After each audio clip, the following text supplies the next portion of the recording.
What is going on, everybody? Welcome to Lunch with the Clydesdale. We are back and better than ever. My apologies. Last week was a little rough, leading a project, working some overtime, really kind of took out a lot of my energy last week, and that became kind of the where my head was last week. And so didn't have a lot of time for lunch. So we're back to doing lunch this week. Can't wait to talk to you all about a lot of things. What's going on, Lex? Aaron Fraser, what's for lunch? I actually have some buffalo chicken that I have waiting for me upstairs as soon as this is over, and I will be digging into that. Prep that over the weekend. So have some of that. We'll do a lot of that this weekend. Lex asks, how's the day going? Do you have to go back into the office anytime soon? Well, the executive order is that all state employees have to be back by March 17th. That is not realistic. There's actually it has to go through our Department of Administrative Services because buildings were eliminated for cost savings measures. And then they have to kind of decide how many each agency has to send back by that March 17th. And then can we afford new buildings or not? At the time of the last biennium budget, which is a 2-year budget here in the state of Ohio, they did not have money for more office space. So we're just kind of waiting and seeing. And the final list for who comes back March 17th will be out on the 28th of February. So I've got 10 days to wait and see. And then we'll see what happens from there. I'm hoping I don't have to go back to work, but I'm trying not to be mad if I do. I'll just figure out a way to do things, but I do my job. I meet my deadlines. I put out good work, and I can do that in the office or out of the office. But I've never missed a deadline with my boss. So it's a little frustrating. And actually at home, I get more done personally because when you're in the office, people stop by your desk all day long and interrupt me. And I am better if I can just get into a flow state and just kind of go from beginning to end and work through my projects. And when I'm in an office, that never happens. I'm interrupted 20 times a day in the middle of my stuff. So I really enjoyed the time at home. I'm hoping I get to continue that, but I've wasted too much energy on worrying about it. And I'll just, whatever comes. I agree. If you're getting your work done, shouldn't matter where it's done. Completely agree. So, but other than that, it's super cold here in Ohio today. As soon as this is done and I eat some lunch, my wife, Julie, has to go to PT. So I dug out half of my driveway over the weekend, and now I have to do the other half to get her out for PT and make sure she can get there with her cane. But I actually tweaked my back shoveling snow this weekend. So I'm trying to do it in a smart manner. I was shoveling snow and I was hunched over and just going to town, like boom, boom, boom. And then I hit this wet patch that was super packed and super heavy. And I went to throw it and felt the tweak right down my back. So yesterday I stretched all day, put some heat and ice on it. And today I feel much, much better, but I don't want to go out and then face the same thing today. So I'm trying to figure out a way to do it. My co-host Amy from the Roundtable, they just bought an electric shovel. And she said it was such a huge investment. It's like a little mini snowblower on the top on your shovel that kind of throws snow as you're moving. And that's really where it happens for me, is throwing the snow. You're twisting and you're doing things that you're not normally doing, like in the gym, or you're not set like you are in the gym. And that is, yeah. And my back sucks anyway. So, should have been more careful when I got to the street and knew the snow would probably be more wet down there. But just trying to get things done, right? So, but it is like last night, it got into negative temperatures here in Ohio. And I think that they're calling for some more of that through the day. For tonight, it is bitterly cold. And Lex, no, the walks get definitely minimal when it's this cold, but Walter will not poop unless he's on a walk. So I've got to do at least mini walks with him a couple times a day because he is a 2-a-day pooper. We have that down now. But yeah, they've become more minimal, and not everybody is shoveling their sidewalk here. So it is really hard to get around the neighborhood. The roads are ice right now. So I can't even go down to the street level to walk him at all. It's tough. So yeah, all of you people bragging that it's 80 and sunny in Florida and 65 and sunny wherever Aaron Frazier's at. That just is ridiculous. Lex, my dogs won't pee unless on a walk too. They train us for their preferences. They sure do. Yeah. And I'm sure it's warm in Cali too. It is. Yes. It is so bitterly cold. It's cold in this podcast center. My basement has one tiny little vent and it is not enough. At some point I need to throw on the electric heater. Man, it is just awful down here. Jody Lynn is all ice up in the Northeast. So dangerous. Yeah. Our street is all ice right now. So, yeah, I'm long sleeving it today. Just trying to get through, the cold. So, yeah, so that's kind of how the day's going so far. Got a lot of work done this morning. Yeah, ACR, I am totally with you. It's freezing and I'm so over winter. Yeah, Punxsutawney Phil is definitely on my list. Seeing his shadow and giving us 6 more weeks of winter was an awful, awful gift from him this year. Although I am glad here in Columbus, we've got not a ton of snow. It's just been cold, so cold. I have barely had to shovel this year. And that's why it's do I buy the electric shovel and then have it and then probably buy it and not get another snow? Or if I don't buy it, we'll get 6 more snows. So that's how it works, right?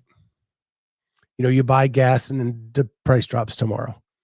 That's how it always happens for me. Can't ever get the right prediction.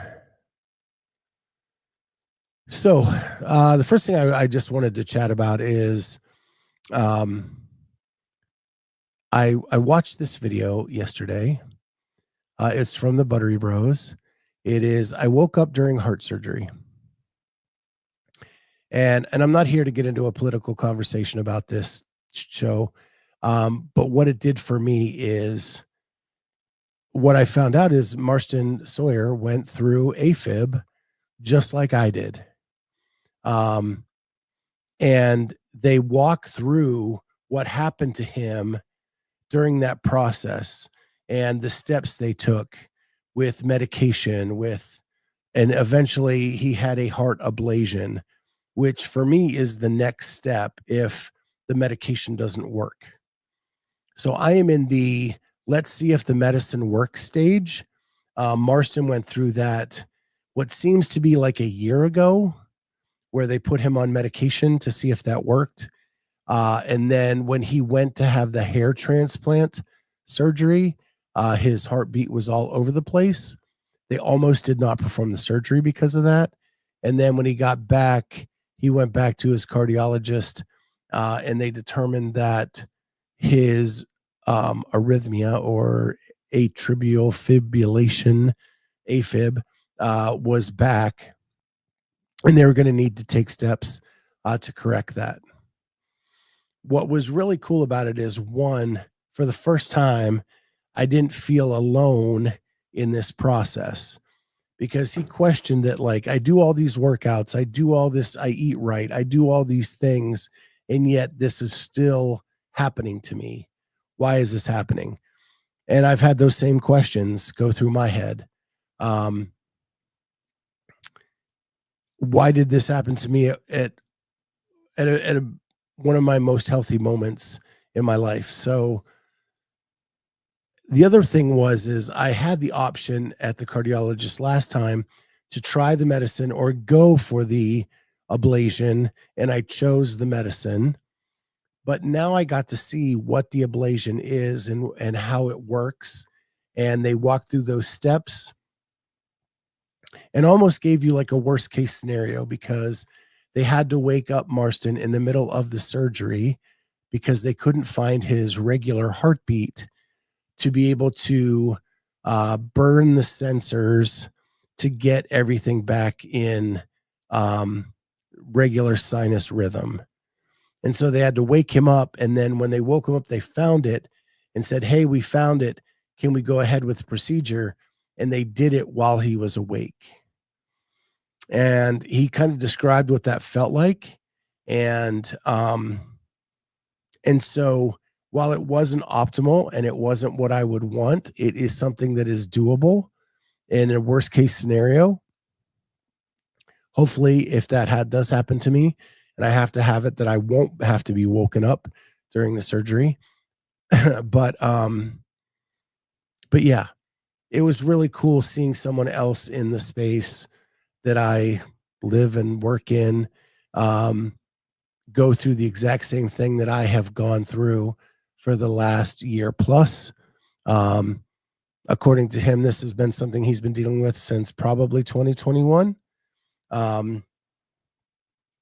And that's just from his Whoop data that they kind of figured that out.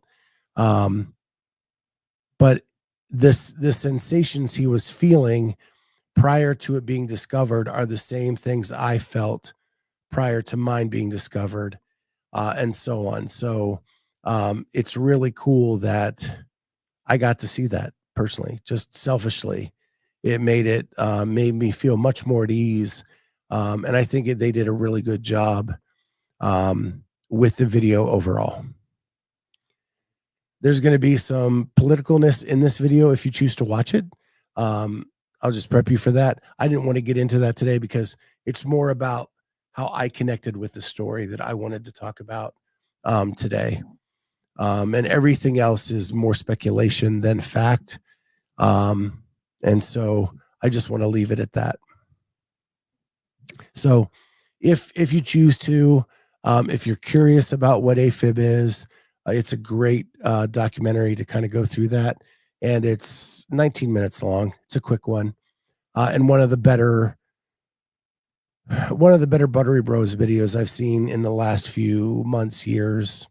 I thought it was really well done, and applaud them for sharing all this information and for Marsten to be so vulnerable to share that. So really excited he did that.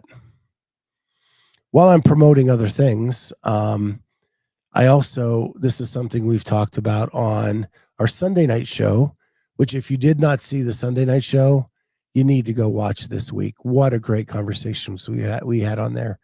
A very open dialogue about the open, about why people are, or why people aren't doing it, and being open to all possibilities in that.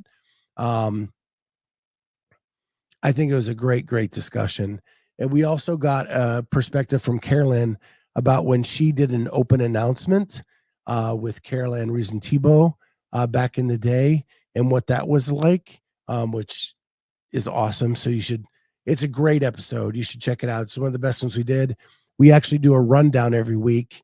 We didn't even make it halfway through the rundown because the conversation was so good this week, and we just kind of dove into all of that. So please go check out that Sunday night show. The other thing I wanted to talk about is we've been talking about on that show the new in the new CrossFit podcast, hosted by Denise Thomas. Last week, she had Nicole Carroll on talking about CrossFit in general and her new role and what she thinks needs improved in CrossFit and how she thinks that CrossFit lost its way for a little bit. And it was a great episode. This week, she has Chuck Carswell on. I got to meet Chuck way back in my volunteer days. He was the head judge at one of the events that I was judging at. What a great guy. Super awesome, super nice to everybody. Just an amazing guy. And he has actually taught more CrossFit seminars than any other person in the history of CrossFit.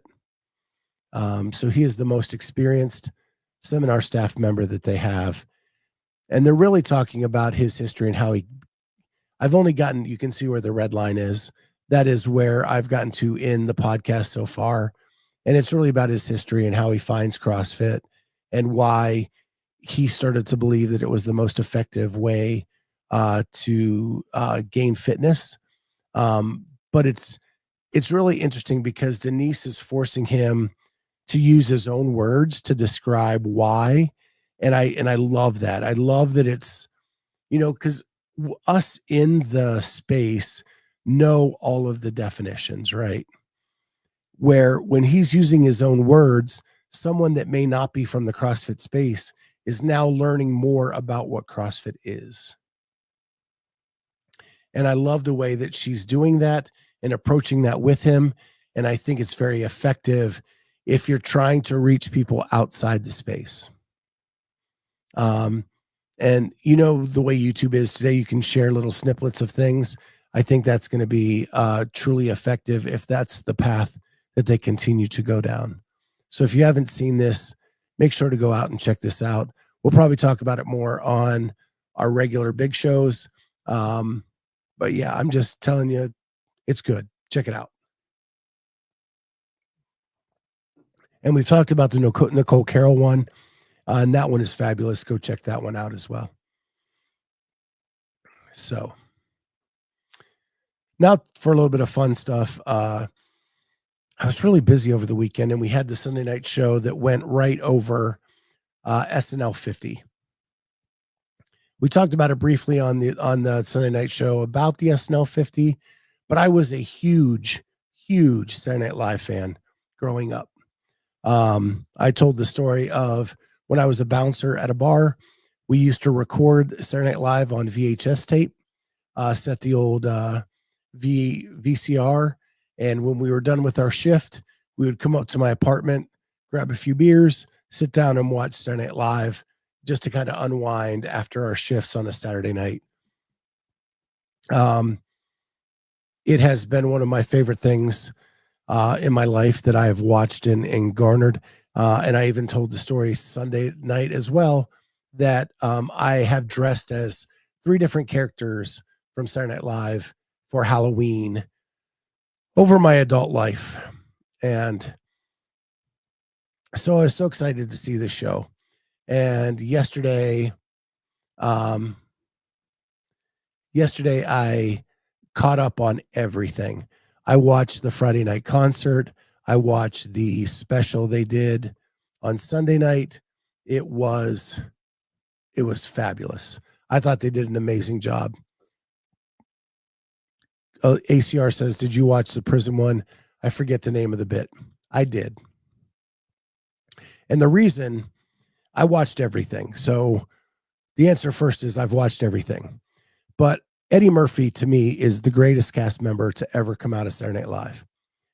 He started there as a writer at the age of like 17, worked his way up to get on screen, and then became like the 80s blockbuster icon throughout the 1980s with Beverly Hills Cop, with Coming to America, Trading Places, 48 Hours. He just is amazing. And yes, the prison one, ACR, he was in it, which is great. And what was great is it was so funny with him and Keenan trying to scare these guys straight. And then when Will Ferrell comes out and is such a complete divergent character from what is there, then the roof comes off the joint. And watching Eddie try to keep a straight face when Will Ferrell comes out was amazing. And Keenan never keeps a straight face. So that was awesome. I also, speaking of Eddie, when they did Black Jeopardy and he did his Tracy Morgan impersonation right next to Tracy Morgan, that's the stuff of legends right there. He was so good doing that Tracy Morgan impersonation, and it was so well done. What I truly loved about the show is that it didn't just rehash old bits. It took this amazing legendary cast and used them in newly created and newly updated sketches, right? So it's not just the same old stuff. We had a couple that came back a little bit here and there, but for the most part, they were all fresh and new. And so that's what I really loved. Kate McKinnon did her Abducted by Aliens character, which was brought back. But for the most part, Debbie Downer was brought back. But that was at the concert. So the concert brought more people back from what they actually did, where the special actually was all fresh stuff. Now Black Jeopardy's been done before, but this was a whole new cast for that, other than Keenan as the host. Yeah, I thought it was an amazing job. And Anna Gasteyer was probably the star of the show. She appeared in so many things, and she is amazing. Her Martha Stewart has always been one of my favorite characters, which she reprised at the concert to introduce Snoop Dogg, which was hilarious.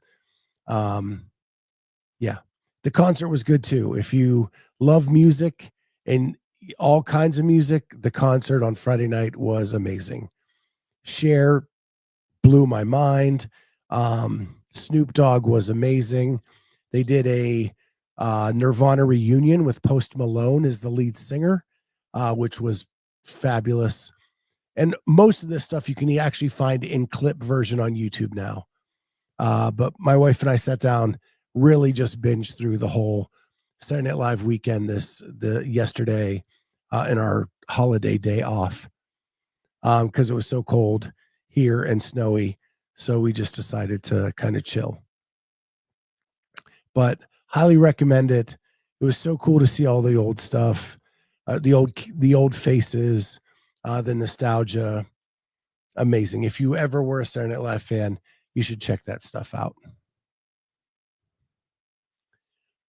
And the last thing that I'm going to talk about today, as we're kind of getting back into the groove here. Yeah, Jody asked, are they old skits or new ones? There were both, but I like that they kept it pretty fresh. It wasn't just a straight rehash of anything. They really wrote new stuff and let the cast be the stars rather than the bit. And that's kind of what ACR says here with both. So last thing I'm going to say is if you ever watch stuff where Charlie and I are on here, we talk about wrestling a little bit. And I've wanted to get back into wrestling, but it's really hard. Every time I tune in, I don't really know the new characters.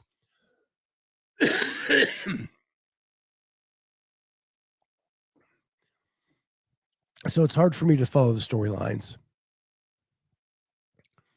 But I found this interesting show. Hold on while I cough.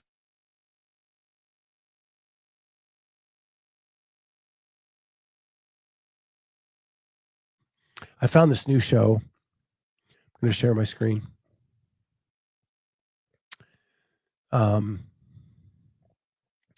and it's called WWE LFG. And LFG means Legends and Future something. But what it is it's basically a competition, and it's on A&E. You can watch it online on their website. And it's for WWE legends coaching and drafting like a team of 2 men and 2 women each to compete against each other to be crowned the next WWE LFG champion. And the winner, one woman, one man, will get a contract for NXT with the WWE. So I'm going to attempt to play a short clip, hopefully not get copyright dinged, but this is one of the contestants, and he has to do an on-air promo, and then he gets feedback from the legends on his promo. So I may stop it periodically to hopefully not get the ding. The Undertaker this Friday. That's a big toe. That's a big man. But with that said, there's new blood out in these waters. So yeah, you can tell that this guy is not seasoned in doing the promo, but he's making his attempt in front of these legends, including the Undertaker, Bubba Ray Dudley, Mickey, I can't remember her last name, and then Booker T. So he finishes up. I'm a shark, and I'm ready to show you that. I don't feel like you believed it. You didn't believe it. You didn't believe that. Okay. So Undertaker and Booker T are like, you didn't even believe what you were saying. And then Bubba Ray comes in with the hammer. Believe your own bull. Otherwise, I won't. We won't. They won't. Yes, sir. Bubba. So it's interesting. They do in-ring stuff. They do the promo stuff, and they get feedback from these coaches. They haven't even drafted the players yet on episode 1. And it's already been pretty full of drama. There's some interesting characters that are trying to get a contract. And I really, really enjoyed it. It kind of takes me back with the legends to my days when I was younger and watched a lot of wrestling. But I also thought, like, what if CrossFit did this? What if CrossFit said, and let's take hypothetically, Underdogs Athletics says, I'm going to bring in 10 potential CrossFit Games athletes, and we're going to have a show where I work them out. We do competitions, and then people get eliminated every week. And whoever wins that show gets a 1-year contract with Underdogs to be coached by them through the upcoming CrossFit Games season. How much fun would that be? I think it's those kinds of ideas that we need to come up with to bring people to CrossFit that aren't normally here. Like, I have not watched wrestling in 10 years, probably. And I'm watching this show, and I'm loving the drama, and I'm loving the feedback. And they just gave me a taste of some legends to bring me back. If CrossFit did this, and you had Justin Kotler giving feedback, and then you bring in a Sarah Sigmundsdottir to help coach, or you bring in an Alex Kazan to give feedback, or they bring in Carrie Pierce back to give feedback and talk about different things, I would tune in for that every single week to see that drama. And whenever you're putting yourself on the line to get that like 1-year contract, I think that then emotions rise to the surface. And then naturally you get that drama of, am I going to make it or am I not? Yeah, the WWE has this. You have to be an athlete and an actor at the same time. You do. And that lends itself to this type of a show. But like The Voice does it with singing, right? American Idol's done it for years. Hell, The Bachelor does it with love. Why couldn't you do it with a CrossFit Games athlete or a potential CrossFit Games athlete? And who knows, maybe it's a way to find hidden talent out there in the world that maybe they're really athletic or they're really good at something, but they just need refined in a couple areas. And it's a way for a coach to kind of like dig through the rubble and kind of figure out is there someone out there that maybe you could coach like that. Andrew, I'm not saying CrossFit HQ.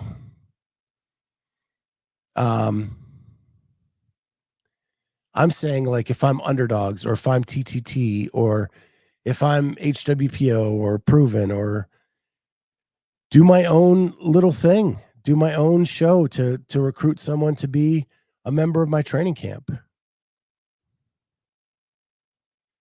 And you as a coach are picking the best athlete that you want to move on, that you want to coach for the next year, that you think has the potential to be successful. I'm not trying to cheapen anything. I'm trying to like bring eyeballs to the game in a format that people are used to watching these days. You know, we can't run out the same type of documentary that we have for years. We need to do something new. I think something like that would draw eyeballs to the sport. At the very least, I think it's worth a shot. And if done well, could lead to, even if you get a couple seasons of it, of people watching it, it's a way to discover new talent. It's a way to get the names of these lesser known athletes out there. I don't know. I think I came up with a pretty cool idea, but even if it's not that, maybe something else.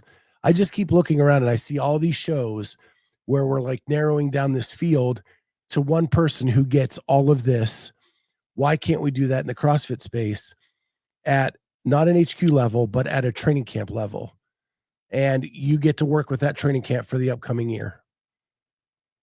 And let's see how successful you are.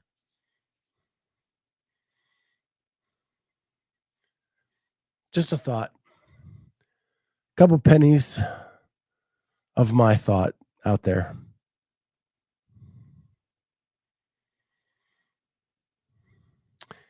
Speaking of Underdogs and Justin Cutler, he will be on our airwaves on Thursday at 3 p.m. Eastern time.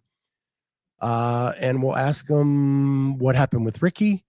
We will see what's going on with Alex Kazan, Sarah Sigmund's daughter, and what his Underdogs camp looks like at the current time, because everything changes so much in the off season. And then we're going to talk to him about the multiple seasons and what's an approach a coach would take with all that now. How do you train an athlete for the WFP and the CrossFit Games season if your athlete's doing both? And that's an if. I don't, I know Alex Kazan signed with the WFP. I don't know if she's doing the open or not.